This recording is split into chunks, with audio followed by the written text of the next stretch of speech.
اتنا مجرب عمل ہے کہ اگر ایک دن بھی آپ نے صحیح انداز سے کر لیا تو راستے آپ کے لیے آسان ہو جائیں گے۔ پھر مصلی پر بیٹھے ہوئے رب کی بارگاہ میں خشوع قلب کے ساتھ 100 مرتبہ پڑھے۔ خدا کا نام ہے تمام تر مشکلات کے حل کے لیے، اتنا مجرب عمل ہے۔ بسم اللہ الرحمن الرحیم۔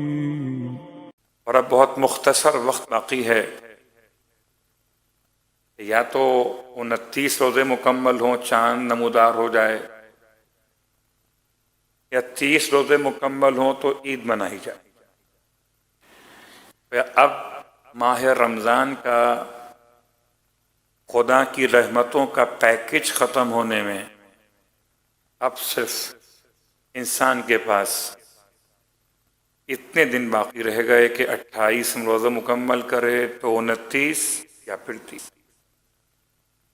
اگر ابھی تک ہم نے فائدہ نہیں اٹھایا، جتنا کر سکتے ہوں، جتنا پڑھ سکتے ہوں، جتنا خدا کی بارگاہ میں توبہ اور دعا کر سکتے ہوں، یہ بالکل آخری ایام باقی ہیں، اس سے پہلے کہ عید کی رات نمودار ہو جائے مجھے اور آپ کو ماہ رمضان کی برکتوں سے فائدہ اٹھا لینا چاہیے۔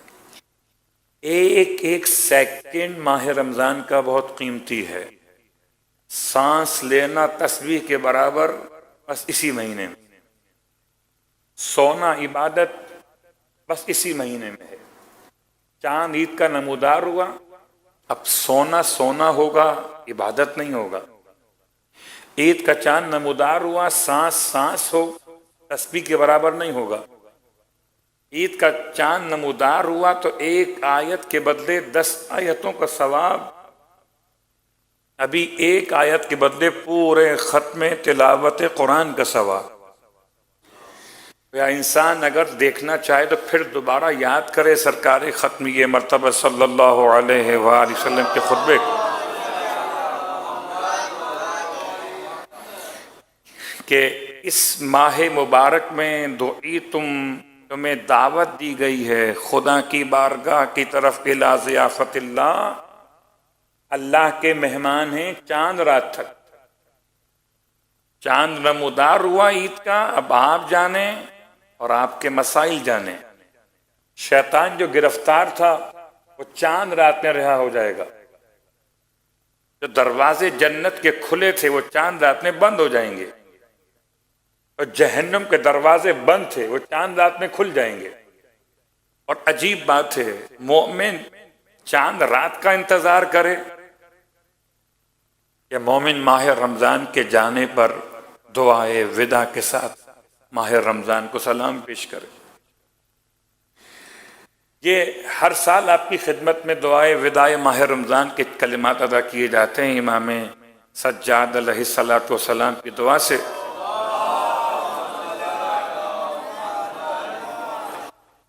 امام ارشاد فرماتے ہیں ماہ مبارک رمضان کو ایسے رخصت کرو جیسے کہ اپنے کسی عزیز کو رخصت کرتے ہو۔ آنکھوں سے آنسو بہاتے ہوئے بہت سے لوگ بوجھ سمجھ کے پورا کر رہے ہوتے ہیں کہ بس عید کا چاند دکھا جان چھوٹے گی، اور روزوں سے جان چھوٹے گی، پیاس کی برداشت۔ اب غور کیجئے گا، پورا سال وہ ماحول میسر نہیں ہوگا آپ کے لیے، وہ دعاؤں کا ماحول، عبادت کا مزاج، وہ قرآن پڑھنے کی کیفیت۔ انسان اس طرح ماہ رمضان کو رخصت کرے کہ جیسے بوجھ اتار رہا ہے یا جیسے اس کے جانے پر غم زدہ ہے۔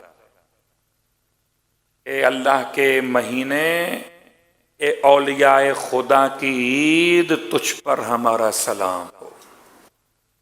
امام نے اسے اولیاء خدا کی عید کہا ہے۔ ماہ رمضان اصلاً خدا کے دوستوں کی عید ہے، اور جو عید منانے کے لیے بیٹھے ہیں مولا کائنات علی ابن ابی طالب علیہ السلام ارشاد فرماتے ہیں حلموا الی جوائزکم، آؤ اپنا انعام لینے کے لیے آؤ۔ کہ ماہ مبارک رمضان کے کامیاب ہو جانے والوں کو خدا انعام دیتا ہے عید کی رات میں۔ تو عید کس کے لیے؟ ایک روایت کے اعتبار سے عید اس کے لیے لیمن امن الوعید، جو خدا کی طرف سے نجات پا گیا، امان اسے مل گئی خدا کی طرف سے وعید کے مقابلے پر۔ وعید عذاب، جہنم، سزا، جو سزا سے بچ گیا اس کی عید ہے، جو جہنم سے بچ گیا اس کی عید ہے، جو خداوند عالم کی ناراضگی سے بچ گیا اس کی عید ہے۔ اس کی عید کہاں ہو سکتی ہے؟ اس پر جہنم واجب ہو چکا ہو، اس پر کیا عید کا اثر ہوگا؟ اس سے خدا ناراض ہو۔ اور یہ ہمارے اور آپ کے معاشرے میں عید کی عجیب کیفیت کہ ساری عبادتوں کو ایک رات کی محنت، ایک رات کی وہ خدا سے دوری، عجیب جملہ ہے، غور کیجئے گا۔ مولا متقیان علی ابن ابی طالب علیہ السلام کی بارگاہ مقدس سے ملا ہے، فرماتے ہیں گناہوں کا کفارہ کیسے ادا کرو گے؟ ارشاد فرمایا گناہوں کے کفارے کا ایک طریقہ یہ بھی ہے کہ تم ان مقامات پر ذکر خدا کرو جن مقامات پر ذکر خدا نہیں ہوتا۔ مولا کیا مطلب؟ کہ جب تم بازار میں جاؤ اور دیکھو کہ بازار کے سارے لوگ دنیا میں مصروف ہیں، کوئی بیچنے کے لیے آمادہ، کوئی خریدنے کے لیے تیار ہے، اور صرف دنیا داری ہو رہی ہے، امام فرماتے ہیں اس بازار میں تم خدا کو یاد کرو، خدا تمہارے گناہ بخش دے۔ عام طور پر لوگ بازار میں خدا کو یاد نہیں کرتے، مسجد میں یاد کرتے، تو مسجد میں اور لوگ یاد کر رہے ہیں بیٹھ کر۔ آپ امام بارگاہ میں بیٹھ کے یاد کر رہے ہیں تو امام بارگاہ میں اور لوگ بھی اللہ کو یاد کر رہے ہیں۔ امام فرماتے ہیں گناہوں کے کفارے کا ایک راستہ یہ بھی کہ تم اللہ کو ایسے مقام پر یاد کرو کہ جہاں کوئی اور یاد کرنے والا موجود نہ ہو۔ اس لیے ایک ذمہ داری، اور چونکہ بالکل آخری ساعتوں میں اور آپ سے یہ آخری ملاقات اس ماہ مبارک کے اعتبار سے، سرکار ختم یہ مرتبہ صلی اللہ علیہ وآلہ وسلم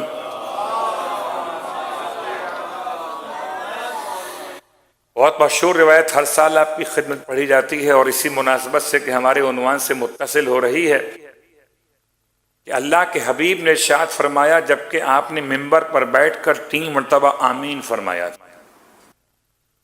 ان میں سے ایک مرتبہ آمین فرمایا آپ نے جبرائیل امین کی اس دعا پر کہ جس کو خدا نصیب کرے ماہ مبارک رمضان اور وہ اپنے گناہ نہ بخشوا سکے۔ بہت کم ٹائم رہ گیا، اگر ابھی تک سیریس نہیں ہوئے تھے اب سیریس ہو جائیے۔ اگر ابھی بھی گناہ بخشے نہیں گئے تو یہ اب 2 یا 3 راتیں اور باقی ہیں، اپنے گناہ بخشوا لیجئے، ورنہ اللہ کے رسول نے آمین کہہ دی ہے جبرائیل امین کی دعا پر۔ جبرائیل امین کی دعا یہ کہ اگر کوئی انسان ماہ مبارک میں اپنے گناہ نہ بخشوا سکے، خدا اسے کبھی مغفرت نصیب نہ کرے، وہ معاف نہیں ہو سکتا، سوائے اس کے کہ بعض روایات میں عرفات کے میدان میں اگر کوئی روز عرفہ پہنچ جائے تو شاید اس کے گناہ بخش دیے جائیں، ورنہ ماہ رمضان اب آئندہ سال آئے گا۔ اب یہ 1 گھنٹہ 2 گھنٹے 4 گھنٹے 6 گھنٹے جتنے گھنٹے باقی ہیں آپ کے پاس، اس میں کوشش کریں کہ اپنے گناہوں کی مغفرت کا یقین خدا کی بارگاہ سے حاصل کریں، ورنہ یہ ہاتھ سے نکل جائے گا۔ عید تو آتی رہے گی، عید کی نماز مستحب پڑھتے رہیے گا، اس سے پہلے ماہ رمضان ختم ہو رہا ہے۔ اور اس کے بعد اللہ کے حبیب نے جن باقی 2 دعاؤں پر آمین کہہ دیا ہے، ان میں سے ایک دعا ہماری کل کے سورہ ابراہیم کی آیات سے مربوط ہے۔ سورہ ابراہیم کی جن آیات کی تلاوت ہم کل کر رہے تھے، ان کی پیغامات کے اعتبار سے اللہ کے خلیل نے دعائیں مانگی، اس میں ایک دعا رب اجعلنی مقیم الصلاۃ ومن ذریتی ربنا وتقبل دعا، پروردگار مجھے بنا دے نماز قائم کرنے والا اور میری ذریت میں سے بھی نماز قائم کرنے والا بنا دے۔ پروردگار تو بے شک دعا قبول کرتا ہے۔ ربنا اغفر لی ولوالدی وللمؤمنین یوم یقوم الحساب۔ پروردگار ہمیں بخش دے، اے ہمارے پروردگار مجھے بخش دے، میرے والدین کو بخش دے، اور روز قیامت تمام مومنین مومنات کو معافی عطا فرما۔ حضرت ابراہیم علیہ السلام کی یہ دعا اور سرکار ختم یہ مرتبہ صلی اللہ علیہ وآلہ وسلم کا آمین کہنا۔ جب جبرائیل کہتے ہیں یا رسول اللہ میں دعا کرتا ہوں، آپ آمین کہیے کہ اگر کسی کو زندگی میں والدین نصیب ہوں اور وہ والدین کے نصیب ہو جانے کے بعد اپنے آپ کو نہ بخشوا سکے، خدا اسے کبھی مغفرت نصیب نہ کرے۔ اب آپ میں سے جن جن مومنین کے والدین حیات ہیں، بالکل جیسے ماہ رمضان کے آخری ایام، عید کی رات آنے سے پہلے ماہ رمضان کی اہمیت، ایسے ماں باپ کی آنکھیں بند ہونے سے پہلے ماں باپ کی اہمیت۔ جتنا کر سکتے ہو اپنے ماں باپ کو راضی کرو۔ یہ اپنے مقام پر کہ ماں باپ انتقال کر چکے ہوں تب بھی راستہ موجود ہے، مگر جب تک ماں باپ زندہ ہے راستہ آسان۔ سرکار فرماتے ہیں جب ایک نوجوان آپ کی خدمت میں آ کر کہتا یا رسول اللہ میں نے کوئی گناہ ایسا کہ جو میں کر سکتا تھا میں نے چھوڑ دیا، ایسا کچھ بھی نہیں، سارے گناہ کیے، اب سارے گناہوں کے بعد کیا مجھے توبہ مل سکتی ہے؟ آپ نے ارشاد فرمایا تمہارے والدین میں کوئی زندہ ہیں؟ کہتا ہے والد حیات ہے۔ فرمایا جاؤ جا کے والد کی خدمت کرو، خدا تمہارے سارے گناہ بخش دے گا۔ جب وہ جانے لگا تو آپ نے بولا کاش اس کی ماں زندہ ہوتی۔ اصحاب نے پوچھا وہ کیوں؟ کہ بخشا تو ابھی بھی جائے گا، اگر ماں زندہ ہوتی ذرا جلدی بخشا جاتا۔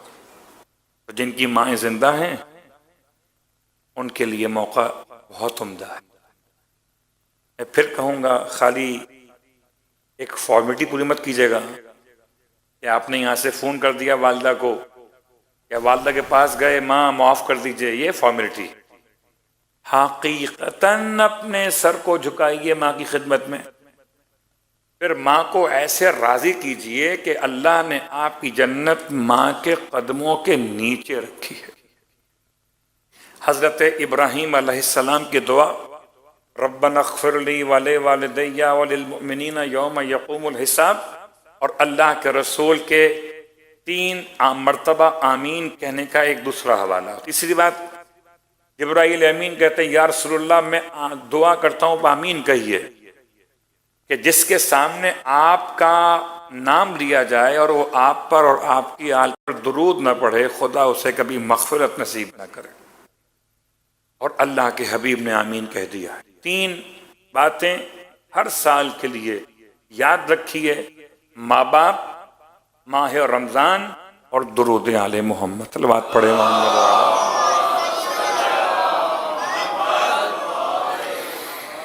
اور رہی بات اسماء گرامی پروردگار میں سے سورہ ابراہیم پر واپس آنے سے پہلے ایک جملہ اور سن لیجئے کہ بہرحال اب آخر ساعتوں میں دعاؤں کی قبولیت کے لمحات بھی ہیں۔ جتنا خدا کو یاد کر سکتے ہوں، جتنی دعائیں ابھی تک آپ نے نہ پڑھی ہوں، جیسے کہ آج بھی دعائے ابو حمد صومالی کا انشاءاللہ پروگرام رکھا گیا کہ آپ کی خدمت میں تلاوت کیا جائے گی اس دعا کو، اور آپ سماعت کیجئے، ترجمہ ملاحظہ کیجئے گا۔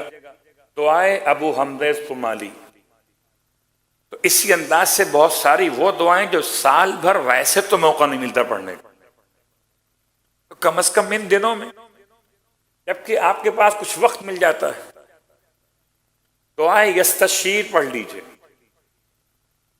دعائے مجید آپ پڑھ چکے، دعائے یستشیر پڑھ لیجئے، دعائے اشرات پڑھ لیجئے، دعائے صباح پڑھ لیجئے۔ مولا کائنات علی ابن ابی طالب علیہ السلام کی دعاؤں میں سے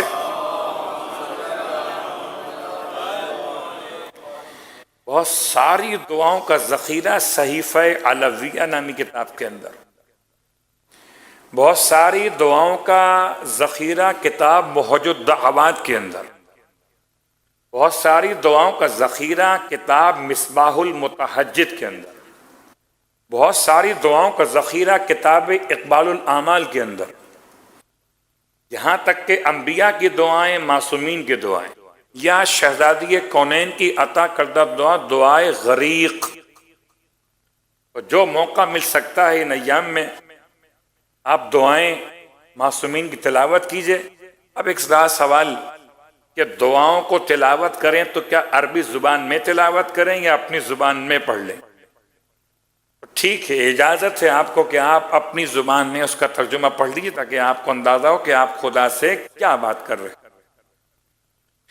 تو پروردگار عالم کی بارگاہ میں اس کے ناموں کا واسطہ دیتے ہوئے ایک نام اور ہے پروردگار کے ناموں میں، اللطیف. میں نے آپ کی خدمت میں کچھ نام بیان کیے تھے، ان ناموں کے اثرات مجرب شدہ ہیں، تجربے کے ساتھ لکھے علماء نے. اور ایک بہت بڑا مسئلہ، لطیف کے معنی کیا ہے؟ لطیف کے معنی ہے لطف کرنے والا. لطف کیجئے، کرم کیجئے. یا لطیف کے معنی بہت باریک بین، انتہائی باریکی سے معاملے کو دیکھنے والا. اللطیف. اگر کوئی انسان بڑا پریشان ہو، مشکلات کا شکار ہو، یا تو مریض ہو، لا علاج مرض ہو، یا بچی اور بچے کی شادی کا مسئلہ، رشتے پر ایسی کیفیت ہو کہ رشتے ہو نہیں پا رہے ہو، یا اس کے علاوہ کسی اور پریشانی میں ایسا مشکلات میں پڑا ہوا ہو کہ راستہ سمجھ میں نہ آتا،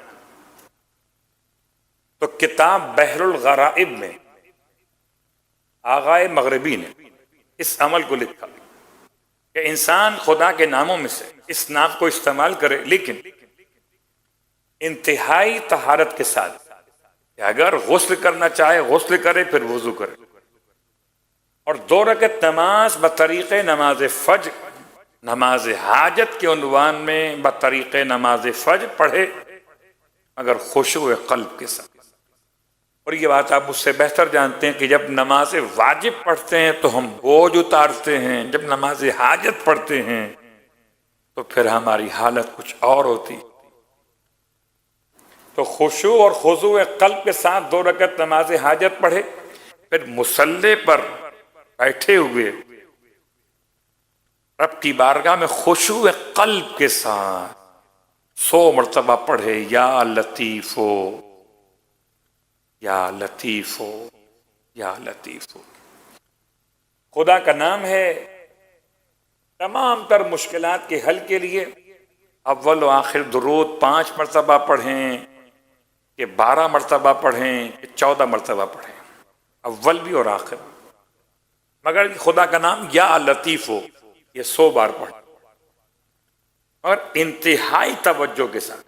اتنا مجرب عمل ہے کہ اگر ایک دن بھی آپ نے صحیح انداز سے کر لیا تو راستے آپ کے لیے آسان ہو جائیں گے. صلوات پڑھ لیں محمد علیہ وسلم.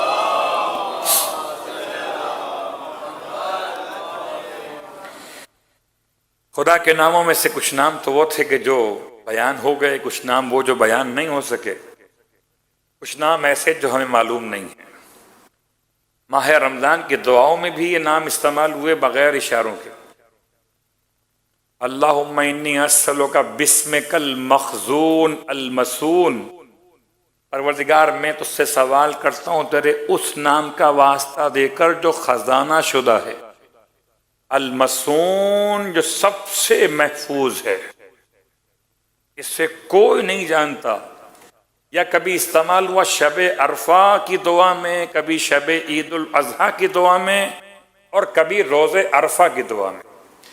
اللہم انی اسألک بسمک، پروردگار تجھ سے سوال کرتا ہوں تیرے اس نام کا واسطہ دے کر، استأثرت فی علم الغیب، جو تیرے علم غیب کے اندر پوشیدہ ہے، اس سے کوئی نہیں جانتا.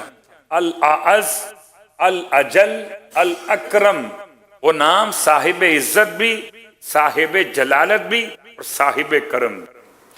تو کبھی دعاؤں میں آپ تلاش کریں گے تو آپ کو ایسے حوالے معصومین کے ملیں گے کہ جب معصوم نے خدا کا نام نہیں لیا بلکہ یہ کہہ کر یاد کیا کہ تیرے اس نام کا واسطہ جو خزانے کے اندر پوشیدہ ہے.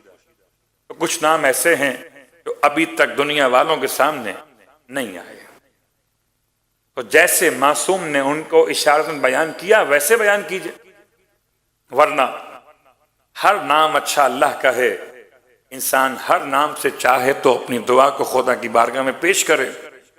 اور ان دعاؤں کے ساتھ ساتھ جو والدین کی عظمت کی دعا تھی، ربنا اغفر لی ولوالدی وللمؤمنین یوم یقوم الحساب، عظمت والدین پر یہ دعا بھی، اور نماز مغفرت والدین کا حصہ بھی، اور حضرت نوح علیہ السلام کی دعا سورہ نوح میں آیت نمبر 28 میں، رب اغفر لی ولوالدی ولمن دخل بیتی مؤمنا وللمؤمنین والمؤمنات، پروردگار مجھے بخش دے، میرے والدین کو بخش دے، اور جو میرے گھر میں حالت ایمان میں داخل ہو جائے اسے بخش دے. خدا کرے ہم اور آپ ان افراد میں شامل ہوں جو حضرت نوح کے گھر میں حالت ایمان میں داخل ہوں. یعنی خدا مجھے اور آپ کو مسجد کوفہ کی زیارت نصیب فرمائے.